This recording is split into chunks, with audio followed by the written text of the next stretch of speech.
By late 1944, the Luftwaffe faced a crisis that had reshaped its operational capabilities and strategic relevance. Years of attrition on the eastern and western fronts had left its once formidable fighter force depleted.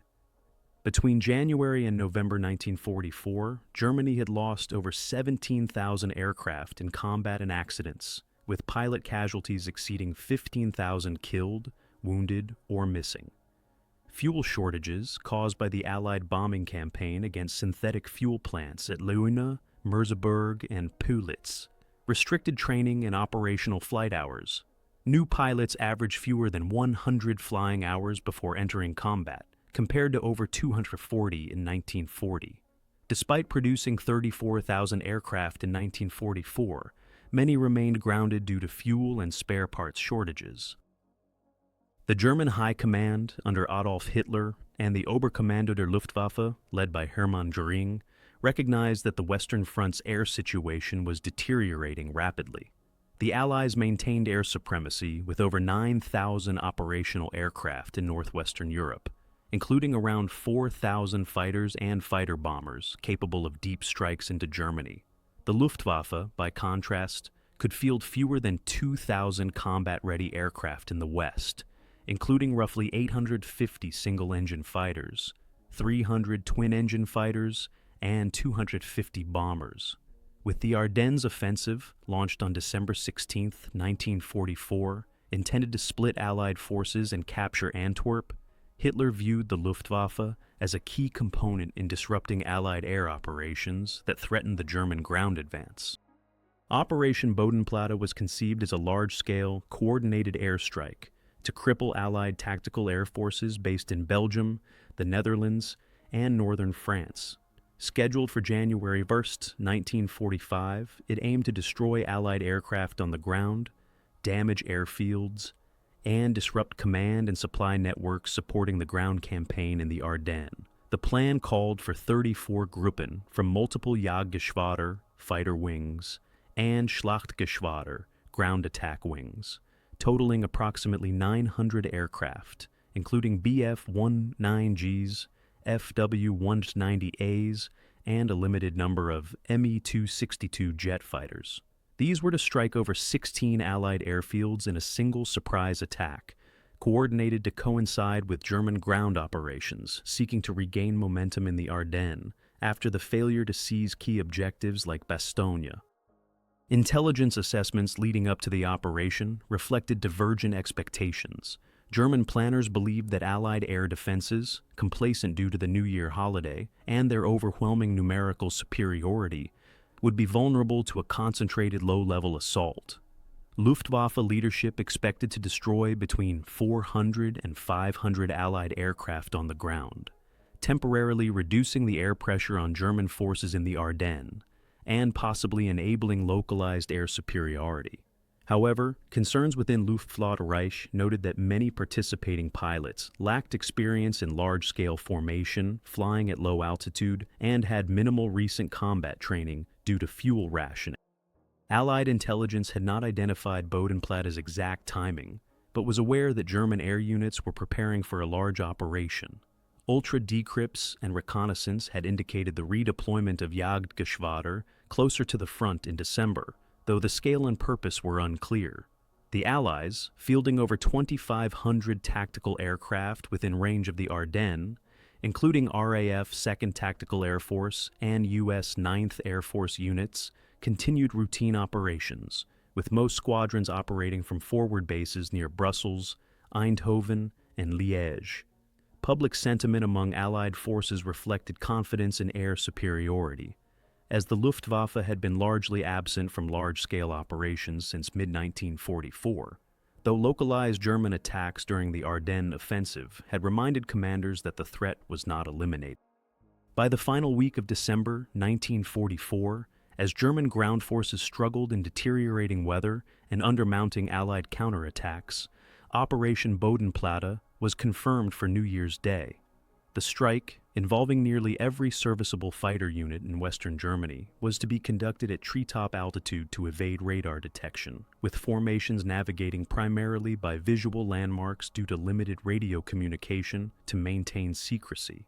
It was a high-risk gamble, a single-day effort to cripple Allied air power in support of the faltering Ardennes campaign, with the Luftwaffe committing the bulk of its remaining frontline fighters to an operation whose success would hinge on precision, coordination, and the ability to avoid catastrophic losses in the process. In the early hours of January 1st, 1945, the Luftwaffe began mobilizing for Operation Bodenplatte, launching one of its largest coordinated fighter and ground attack missions of the war. Nearly 900 aircraft from multiple Jagdgeschwader and Schlachtgeschwader were dispatched from bases in Western Germany and the Netherlands to strike at 16 Allied airfields across Belgium, the Netherlands, and northern France. Units included elements of JG2, JG3, JG4, JG11, JG26, JG27, JG53, JG77, and SG4, primarily equipped with Bf-109G6 and G14 variants, FW-190A8s and F8s, along with a smaller contingent of fighter bombers. Each Gruppe was assigned specific targets, including major RAF and USAAF bases at Eindhoven, Volkel, Brussels-Melsbroek, Asch, and Metz, where hundreds of Allied aircraft were parked. Command and coordination were overseen by General Major Dietrich Peltz of II Jagdkorps, with support from Luftflotte Reich under orders from Göring and Hitler to deliver a crippling blow to Allied tactical air power. Takeoff commenced shortly after dawn, with most formations departing between 8:30 and 9:15 a.m. The timing was chosen to coincide with the New Year holiday, when it was believed that Allied alert levels would be lower and fighter patrols less frequent. To maintain surprise, German aircraft flew at altitudes between 30 and 60 meters, avoiding Allied radar by following rivers, forests, and roads, and maintaining strict radio silence. Navigation relied heavily on visual cues, as many pilots lacked recent training in formation, flying under low-level, long-distance conditions.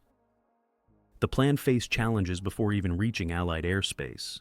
Winter fog and poor visibility across parts of the Low Countries caused delays and disorientation among some Gruppen.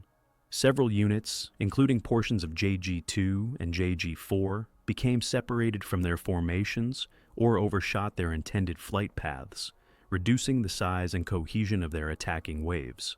Ground-based German anti-aircraft batteries, unaware of the operation's scale and timing due to poor coordination, mistakenly engaged several returning formations, causing losses before the attacks were complete.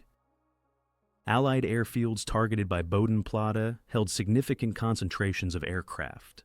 RAF 2nd Tactical Air Force bases alone housed over 800 fighters and fighter bombers, including Spitfires, Tempests, and Typhoons, while U.S. 9th Air Force fields hosted around 400 P-47 Thunderbolts and P-38 Lightnings.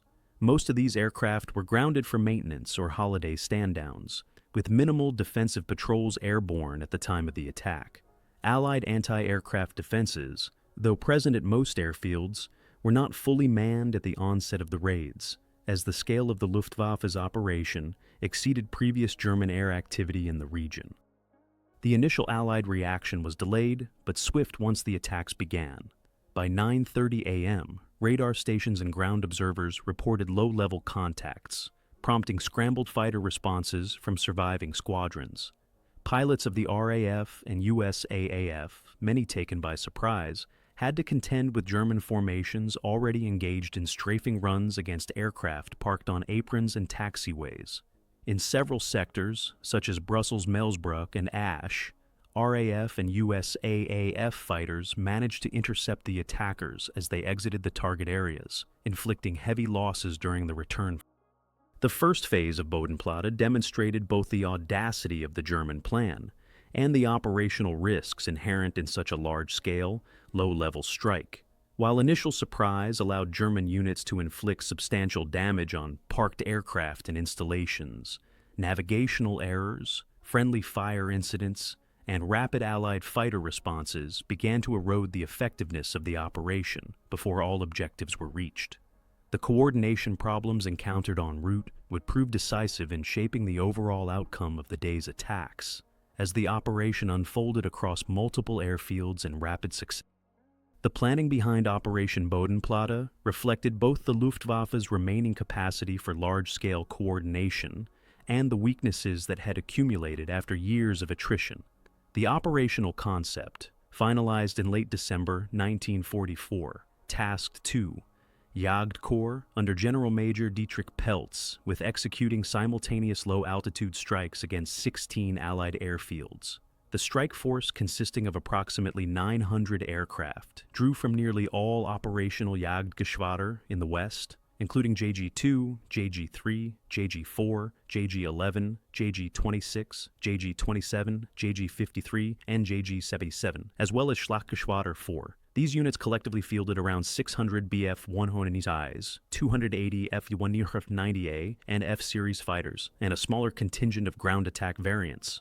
The goal was to destroy between 400 and 500 Allied aircraft on the ground, disrupt airfield infrastructure, and provide temporary air relief for German forces engaged in the Ardennes offensive, which by the final week of December was losing momentum. German planning accounted for the degraded state of their pilot corps and logistical resources, but relied heavily on surprise to offset these disadvantages. Pilots were instructed to fly at altitudes no higher than 60 meters, using rivers, roads, and forests as visual navigation aids to avoid Allied radar and early warning systems. Radio silence was mandated to maintain operational security, forcing pilots to rely entirely on pre-briefed visual cues and formation leaders for navigation. However, this approach carried risks, as many participating pilots were inexperienced, some with fewer than 150 total flight hours, and had not trained for extended low-altitude navigation or large-scale coordinated strikes. Fuel shortages further complicated the planning. Each aircraft carried just enough fuel for the outbound leg, time over target, and return flight, leaving little margin for extended combat or rerouting if airfields were missed. Contingency plans were minimal. In the event of missed targets or unexpected Allied fighter opposition, pilots were to prioritize returning to base rather than prolonged engagement, as the Luftwaffe could not afford attritional air battles. Coordination with ground-based anti-aircraft units was also incomplete, leading to confusion about flight paths and schedules, which would later contribute to friendly fire incidents as formations returned. German intelligence assessed that Allied air defenses would be vulnerable due to several factors. It was expected that the New Year holiday would reduce readiness, with many squadrons on stand-down and airfield personnel operating at lower alert levels. Additionally, weather forecasts predicted fog and low cloud cover in parts of Belgium and the Netherlands, conditions that could mask German approach routes while complicating Allied fighter interception. Planners also believed that the Allies, confident in their numerical superiority of over 2,500 operational tactical aircraft in the region, would not anticipate a concentrated Luftwaffe strike of this scale. Despite the ambitious scope, significant miscalculations were embedded in the plan. The decision to launch nearly all remaining operational fighter units in a single day exposed the Luftwaffe to irrecoverable losses if the mission failed. The reliance on low-altitude navigation without radio communication increased the risk of disorientation, particularly for inexperienced pilots flying in poor visibility. Furthermore, many Gruppen had been redeployed hastily from different sectors, leaving little time for joint rehearsals or detailed coordination between units converging on adjacent airfields. Propaganda considerations also influenced the operation. German leadership viewed Bodenplatte as a necessary demonstration of the Luftwaffe's continued ability to mount decisive operations despite its weakened state. Goering and Hitler expected the strike to produce tangible results, aircraft destroyed and airfields incapacitated, that could be presented to the German public and used to bolster morale at a time when the Ardennes offensive had failed to achieve its strategic objectives. Internal memoranda emphasized that even a temporary reduction of Allied air power could delay counteroffensives against German ground forces, buying time to stabilize the front.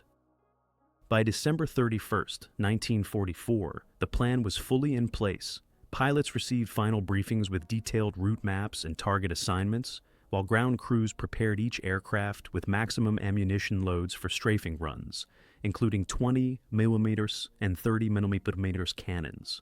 Luftwaffe Command ordered every available serviceable fighter to participate, knowing that the losses would be difficult to replace, but viewing the operation as a final opportunity to alter the balance of air power on the Western Front. The stage was set for a high-risk strike, one that depended on precision timing, favorable weather, and the assumption that Allied forces would be caught off guard on the morning of January 1st, 1945. The opening attacks of Operation Bodenplatte began shortly after 9 a.m. on January 1st, 1945, as Luftwaffe formations descended on their designated airfields across Belgium, the Netherlands, and northern France. Striking at low altitudes, typically between 20 and 50 meters, the German aircraft caught many Allied units off guard, as most squadrons had grounded their aircraft for the holiday or were performing routine maintenance. At Eindhoven, home to No. 2 Group of the RAF and several squadrons of Typhoons and Spitfires, over 60 German aircraft from JG-3 and JG-6 initiated strafing runs, destroying or damaging more than 60 Allied aircraft on the ground within minutes.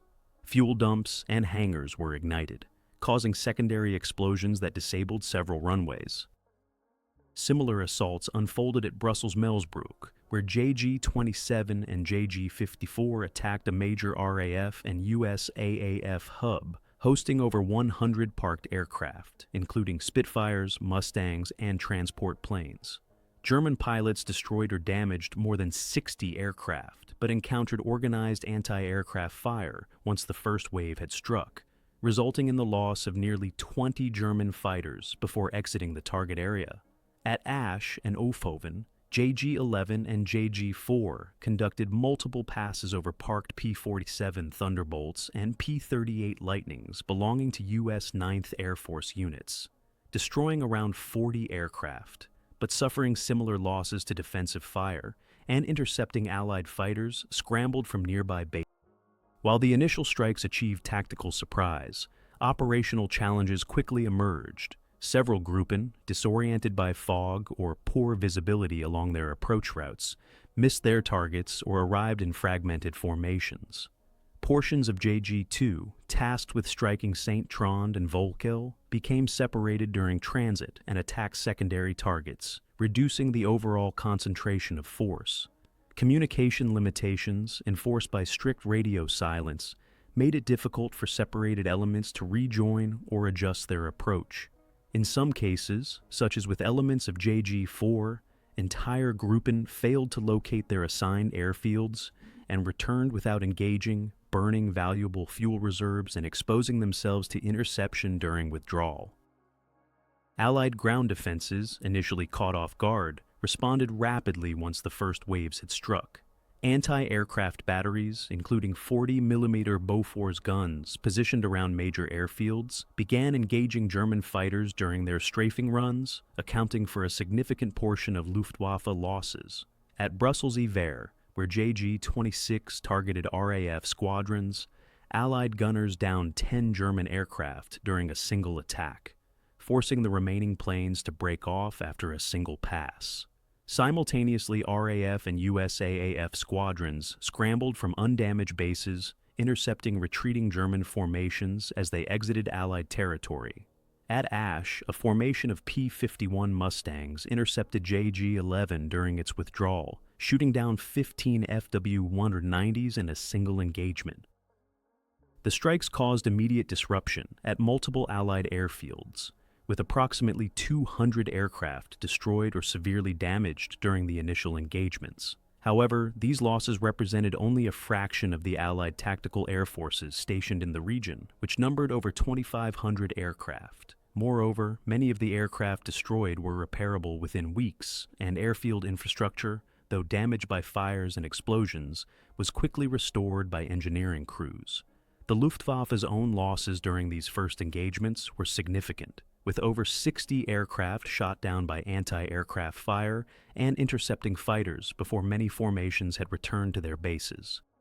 Civilians in areas surrounding the targeted airfields experienced collateral damage as fuel and ammunition storage depots ignited, causing secondary explosions that damaged nearby structures.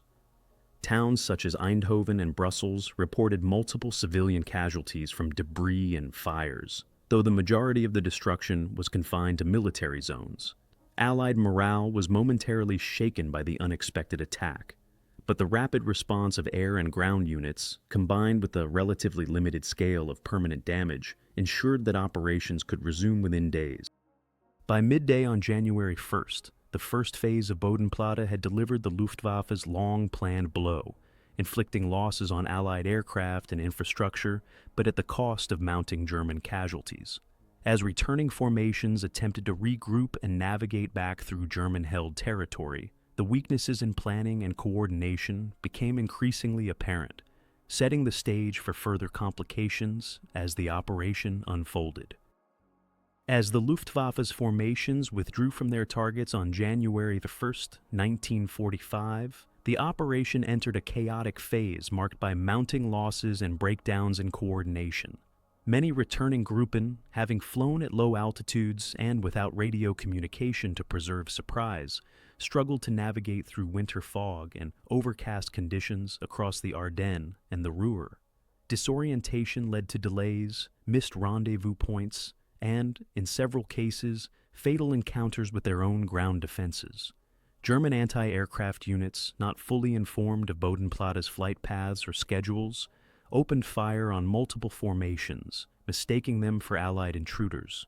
Jagdgeschwader 2 and JG4 in particular suffered significant friendly fire incidents, with reports indicating over 30 aircraft lost or damaged before they reached their bases. Combat losses also mounted during the withdrawal, as Allied air units mobilized in force. RAF Spitfires and Tempests from 2nd Tactical Air Force, along with US AAF P-47s and P-51s from 9th Air Force, intercepted several retreating formations at higher altitudes once the German fighters began climbing to conserve fuel. At least 3 major interceptions occurred between 11 a.m. and 1 p.m., including engagements over the Netherlands and near the Meuse River, where Allied fighters shot down over 60 German aircraft. With many Luftwaffe pilots lacking the fuel or ammunition to mount prolonged defensive maneuvers, losses in these encounters were disproportionate. The attrition eroded the operational gains achieved at the airfields.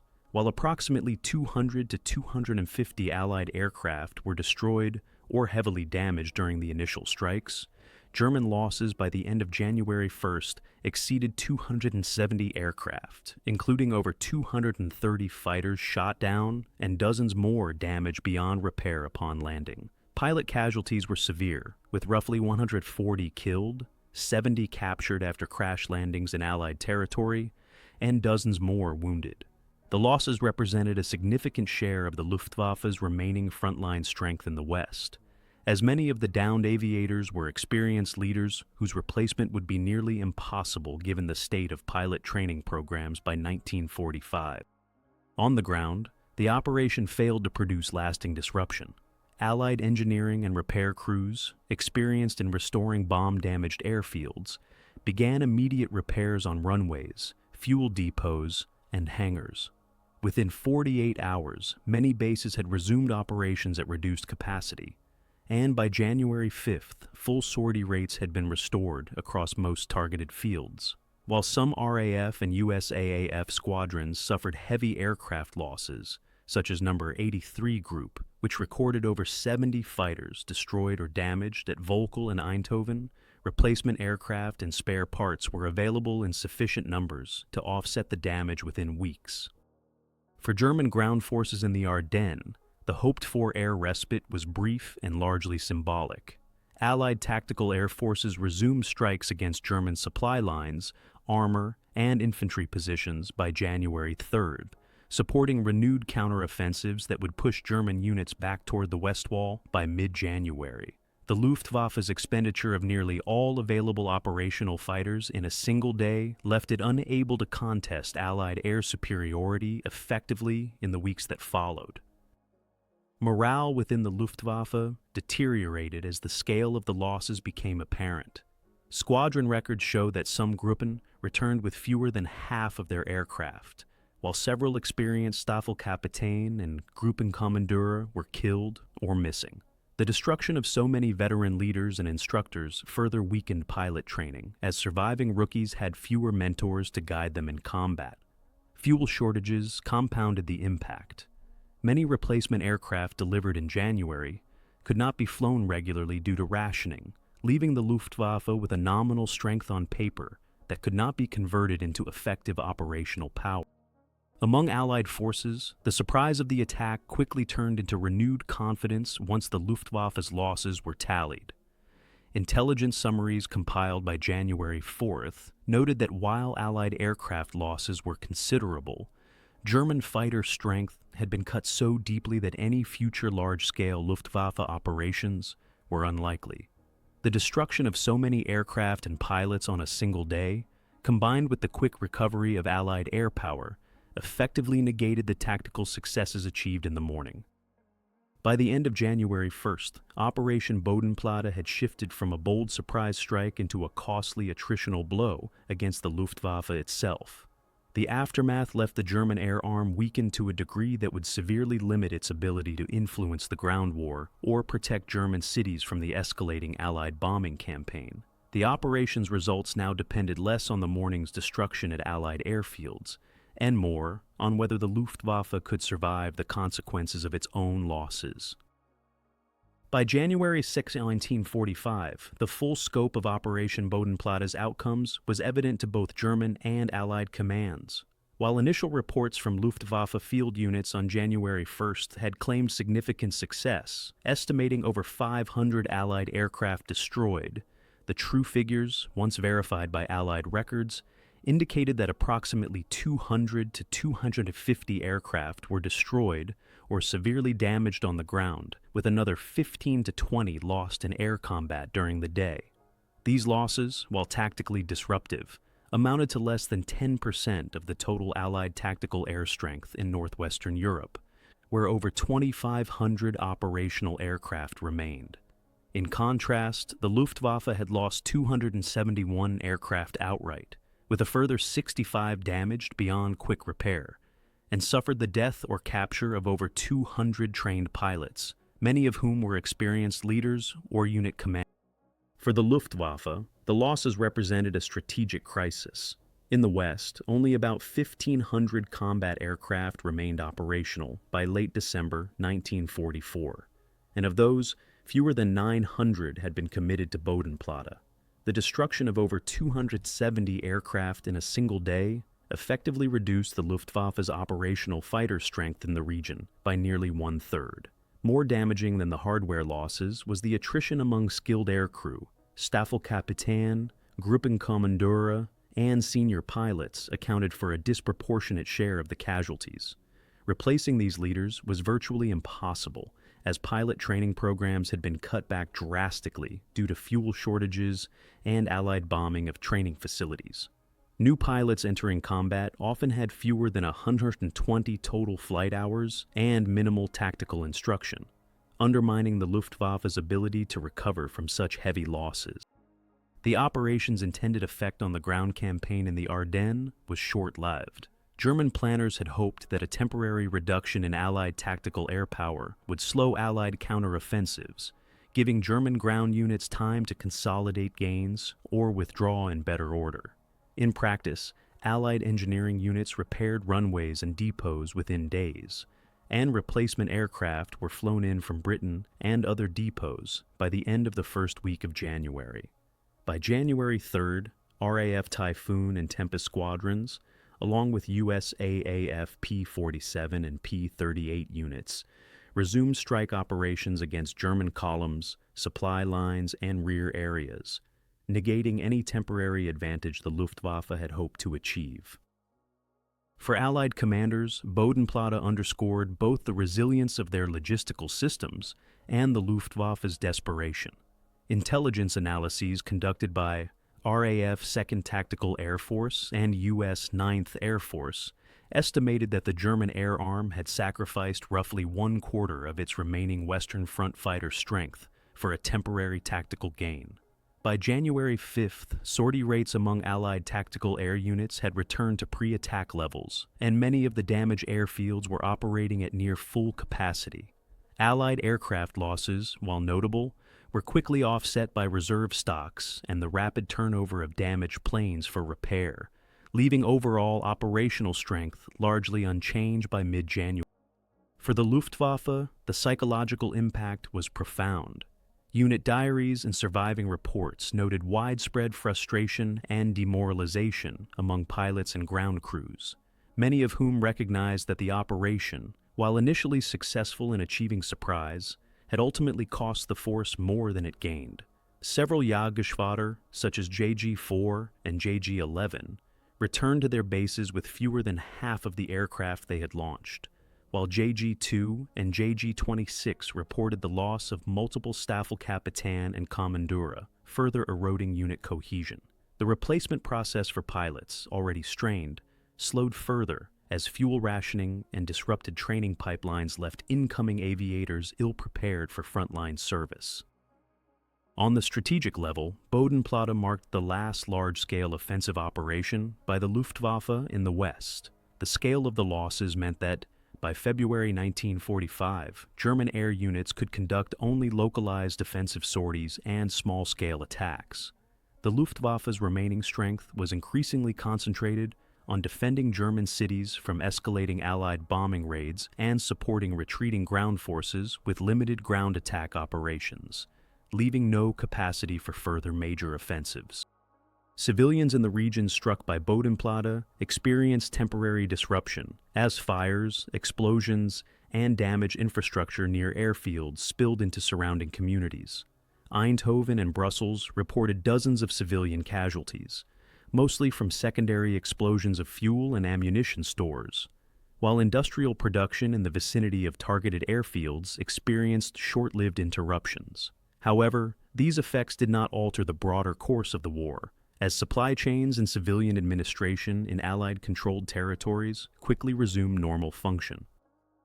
By the close of the first week of January, the immediate military effects of Bodenplatte had dissipated, but the Luftwaffe's weakened state would persist. The operation, intended to buy time and operational space for the German army in the Ardennes, had instead hastened the decline of Germany's air capabilities, leaving the Western Front increasingly exposed to unchallenged Allied air dominance for the remainder of the conflict. In the weeks following Operation Bodenplatte, the Luftwaffe's surviving units were forced to adapt to a new operational reality, shaped by their heavy losses on January 1, 1945. The destruction of over 270 aircraft and the loss of more than 200 experienced pilots left many Jagdgeschwader severely under strength, with some Gruppen reduced to fewer than 15 operational fighters. The German High Command attempted to redistribute aircraft and personnel from less critical sectors, but fuel shortages and disrupted supply networks limited the effectiveness of these measures. By mid-January, most Western Front fighter units were flying at less than half their nominal strength, conducting defensive patrols and limited ground attack missions rather than sustained offensive operations. German commanders sought to compensate through changes in tactics and organization. Surviving fighter units shifted to decentralized operations, focusing on point defense missions against Allied bomber formations and short-duration escort tasks for retreating ground forces. The use of dispersal fields, makeshift landing grounds hidden in forests or rural areas, was expanded to reduce vulnerability to Allied airfield strikes. However, these measures could not offset the fundamental problem of inadequate pilot training and fuel rationing, which restricted most new aviators to minimal flying hours and limited their combat effectiveness. By February, many replacement pilots entering the front had accumulated fewer than 110 total flight hours, a stark contrast to the seasoned veterans lost during Bodenplatte. The Luftwaffe also attempted to utilize advanced aircraft as a stopgap solution. The Me-262 jet fighter, which had entered service in late 1944, was increasingly deployed in small numbers to intercept Allied bombers and reconnaissance aircraft. However, the jets required long, well-prepared runways and heavy fuel consumption, making them impractical for large-scale tactical operations. Similarly, FW-190F and G-series ground attack variants were assigned to support German withdrawals from the Ardennes and later the Rhineland, but the lack of adequate escort and the Allied air superiority over contested sectors resulted in steady attrition. Allied forces, recognizing the diminished state of the Luftwaffe, intensified air operations with little opposition. By mid-January, RAF and US AAF tactical air units had resumed near-constant patrols over the Ardennes, striking German armor, artillery, and supply columns, retreating toward the West Wall. Between January 10th and January 31st, Allied air forces flew more than 4,000 sorties over northwestern Europe, with minimal interference from German fighters. Most Luftwaffe encounters during this period involve small-scale skirmishes, typically 6 to 12 aircraft engaging in hit-and-run attacks rather than coordinated sweeps. Allied reports noted that German fighters rarely pursued engagements and often disengaged at the first sign of organized resistance, reflecting both fuel constraints and the inexperience of replacement pilots.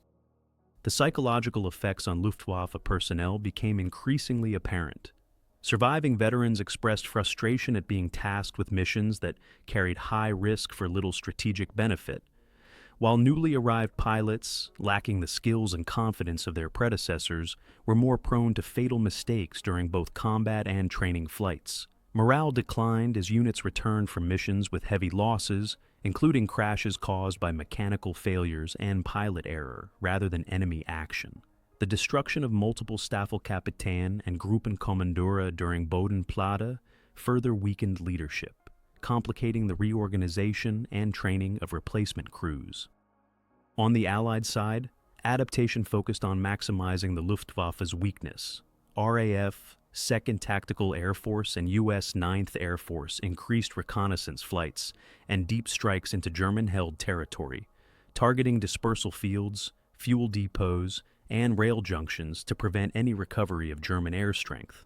Spitfires and Mustangs routinely patrolled at altitudes and locations designed to catch German aircraft during takeoff or landing, further increasing German attrition. Allied bomber formations, supported by fighter escorts, faced decreasing resistance during daylight raids over Germany, enabling the systematic destruction of oil facilities, rail yards, and industrial centers that would further erode the Luftwaffe's operational capability. By late January 1945, the Luftwaffe's efforts to adapt had slowed its rate of attrition but failed to restore its ability to challenge Allied air dominance. The combination of inadequate pilots, restricted fuel, and the overwhelming numerical superiority of Allied forces ensured that German air operations would remain largely defensive and opportunistic for the remainder of the war. The aftermath of Bodenplatte had locked the Luftwaffe into a pattern of survival rather than resurgence, leaving German ground forces increasingly exposed to the relentless Allied air campaign as the fighting shifted toward the Rhine and, eventually, into Germany itself.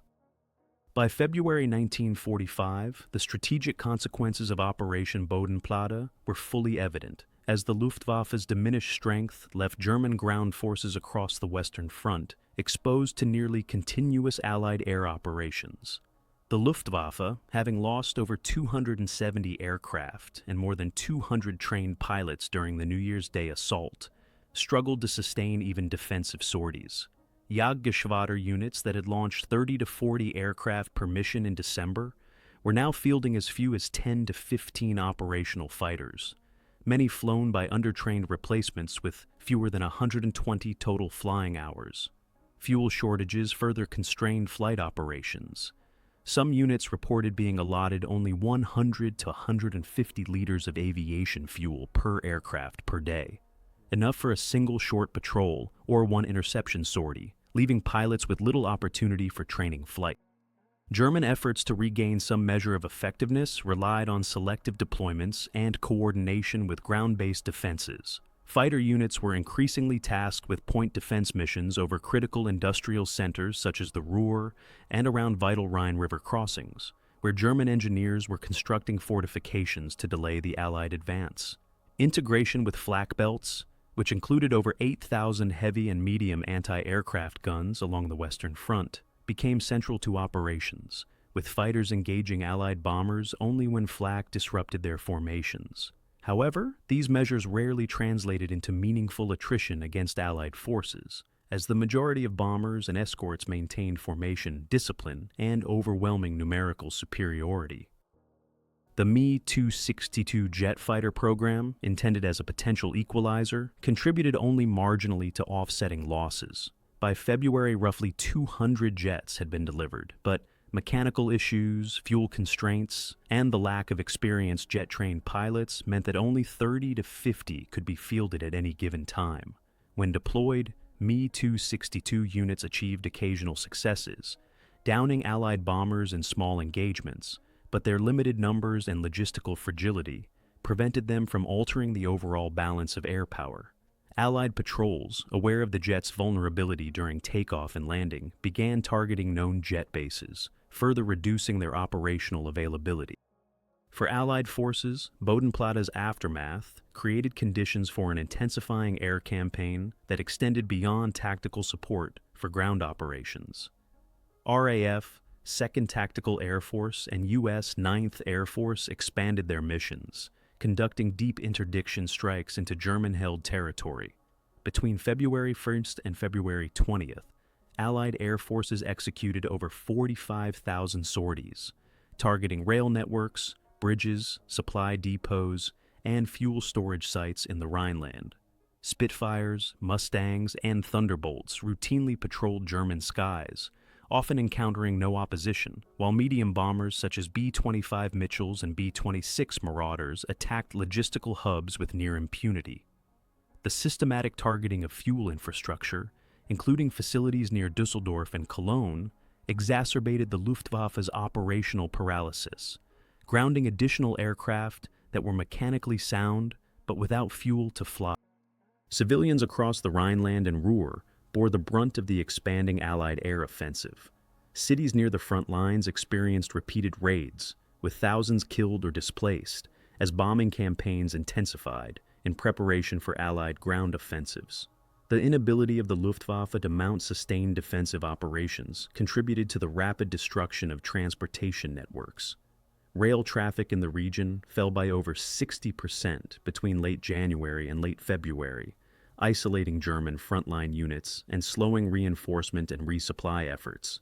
Industrial production, already disrupted by previous bombing campaigns, suffered further declines as factories near Dusseldorf, Essen, and Duisburg endured repeated strikes.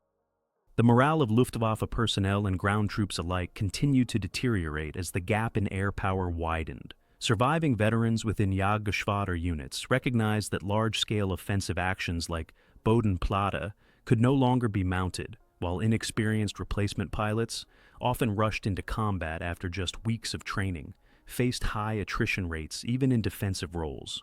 Reports from Luftwaffe field commands noted that losses from non-combat causes, crashes during takeoff or landing, navigation errors, and mechanical failures were now nearly as frequent as losses from enemy action, a reflection of declining pilot proficiency and the strain on ground support crews. By the end of February, the Luftwaffe's diminished presence over the Western Front had far-reaching operational effects. German ground forces, particularly those retreating from the Ardennes and later withdrawing across the Rhine, faced relentless Allied air attacks that destroyed convoys, isolated units, and hastened the erosion of defensive lines.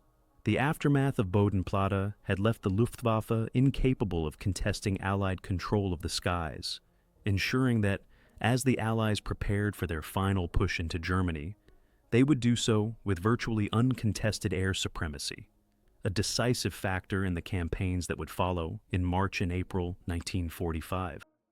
By March 1945, the Luftwaffe's decline, accelerated by the losses suffered during Operation Bodenplatte, left German defenses along the Western Front increasingly fragmented and exposed. With most Jagdgeschwader reduced to a fraction of their pre-January strength, surviving units were deployed almost exclusively in reactive roles, conducting brief interception sorties against Allied bombers or reconnaissance flights, while avoiding sustained engagements. Many Gruppen operated with fewer than 10 flyable fighters, and in some cases, squadrons had only 3 or 4 aircraft serviceable on a given day. The scarcity of fuel was a decisive constraint. Allocations dropped to as little as 80 liters per aircraft per day, enough for only a short flight, which further limited both training and combat patrols. Allied air power, by contrast, expanded its operations in preparation for the Rhine crossings, with sortie rates climbing beyond 6,000 for the month.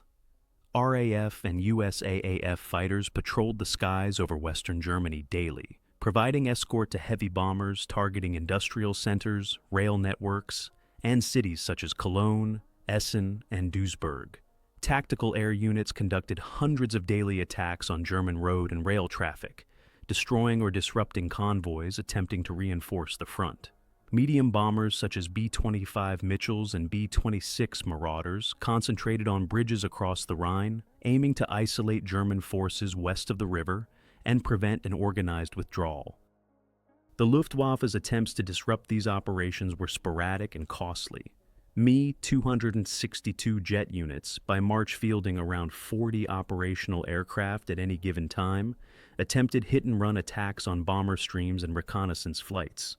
While the jets achieved some localized successes, downing dozens of Allied bombers over the month, Allied pilots quickly adapted, timing patrols to strike jet bases during vulnerable takeoff and landing phases. Targeted raids on airfields at Rhein, Lechfeld, and Neuburg destroyed numerous jets on the ground, offsetting any temporary gains. Prop-driven fighters, including Bf-109s and Fw-190s, were limited mostly to point defense near the Ruhr and Rhine crossings, where dense flak belts could provide some protection. Even with these tactics, German losses averaged 10 to 20 aircraft per day, many due to non-combat causes such as mechanical failures or landing accidents exacerbated by overworked ground crews and inexperienced pilots. For German ground forces, the absence of meaningful air cover during March had severe consequences. As Allied armies launched their offensives toward the Rhine, Operation Plunder and Operation Varsity among them, Allied air forces maintained constant pressure, striking troop concentrations, artillery batteries, and supply depots.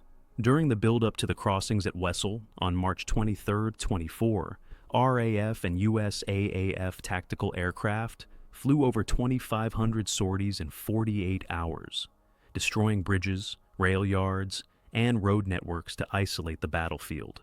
The Luftwaffe managed only a handful of sorties in opposition, with Me-262s and scattered Bf-109s inflicting minimal losses before being driven off by numerically superior Allied escorts.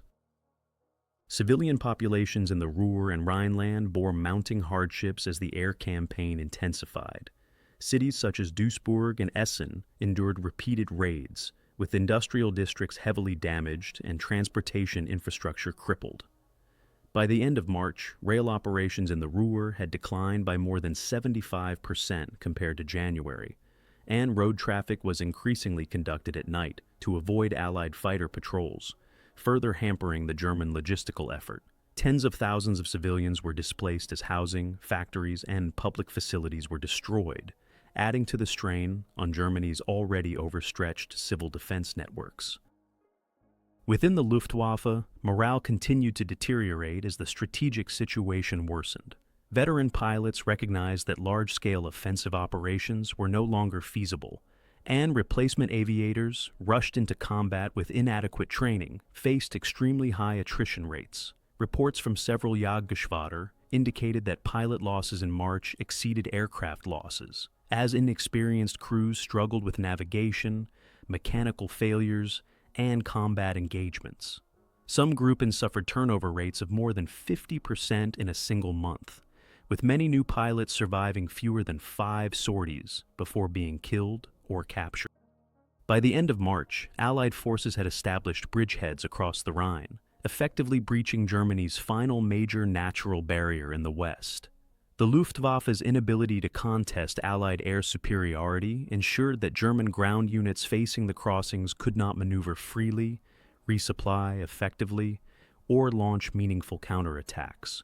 The losses sustained during Bodenplatte, combined with ongoing attrition and resource shortages, had reduced the Luftwaffe to a force capable only of delaying actions and opportunistic strikes, unable to alter the outcome of the battles that now carried the war deep into the heart of Germany.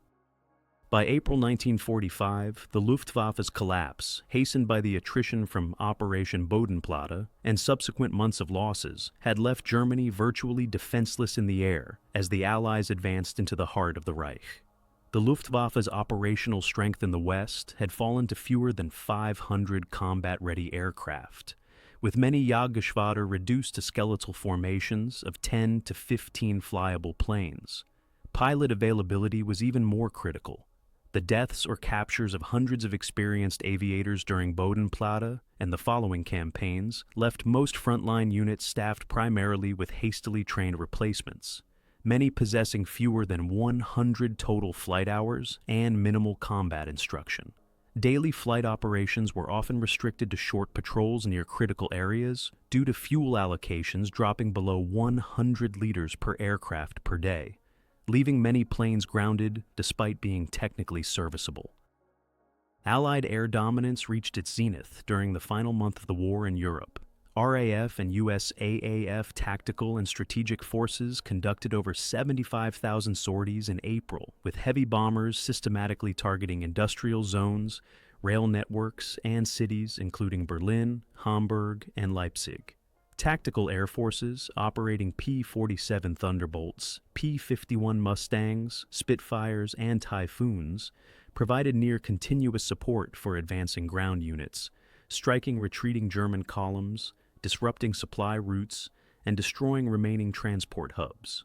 German attempts to intercept these missions were rare and largely ineffective, with most Luftwaffe encounters involving small groups of fighters conducting brief ambushes before retreating under overwhelming pressure.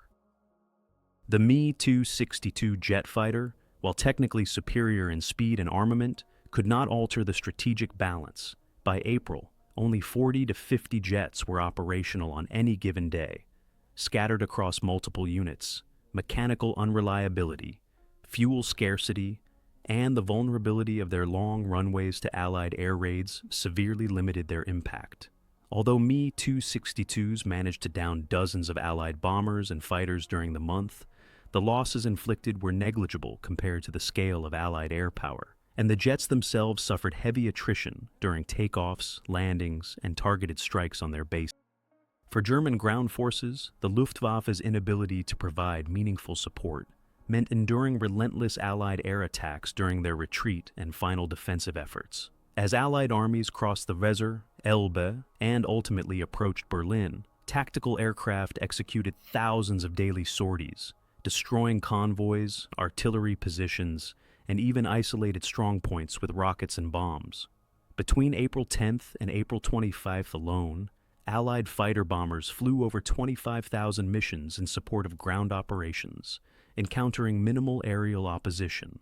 The lack of Luftwaffe cover accelerated the fragmentation of German formations, as units were forced to abandon heavy equipment and move primarily at night to avoid airstrikes, further reducing their combat effectiveness.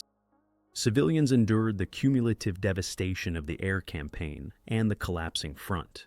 Urban centers across central and northern Germany faced near-daily bombing raids, displacing millions and leaving essential infrastructure in ruins. Transportation systems, already crippled by attacks on rail hubs and highways, were nearly paralyzed by April, isolating cities and preventing both civilian evacuation and military resupply. The psychological toll on the population deepened as Allied aircraft operated unopposed over German territory, signaling the end of any realistic hope for organized resistance. Within the Luftwaffe itself, the remnants of morale eroded completely. Surviving veterans, many of whom had flown since the early years of the war, recognized the futility of their missions, while replacement pilots suffered catastrophic attrition, often being shot down during their first few sorties. Reports from several Jagdgeschwader indicated that aircraft were increasingly destroyed on the ground during Allied raids rather than in the air, as fuel shortages and maintenance difficulties left many planes immobile. In some cases, ground crews resorted to sabotaging or abandoning undamaged aircraft to prevent their capture as Allied forces overran airfields. By the final week of April, as Soviet forces encircled Berlin and Western Allies swept through northern and southern Germany, the Luftwaffe ceased to function as a coherent fighting force. Isolated units continued to fly sporadic defensive sorties, but these had little strategic significance and were often conducted by pilots with virtually no combat experience. The destruction wrought during Bodenplatte and the subsequent months had reduced the Luftwaffe from a force that once dominated European skies to a token defensive arm, incapable of influencing the outcome of the war. The legacy of Operation Bodenplatte, conceived as a desperate bid to reclaim tactical initiative, became inseparable from the Luftwaffe's ultimate downfall. While the operation inflicted short-term damage on Allied air forces, its cost, both in aircraft and irreplaceable veteran pilots, crippled Germany's remaining aerial strength at the very moment when air support and defense were most critical.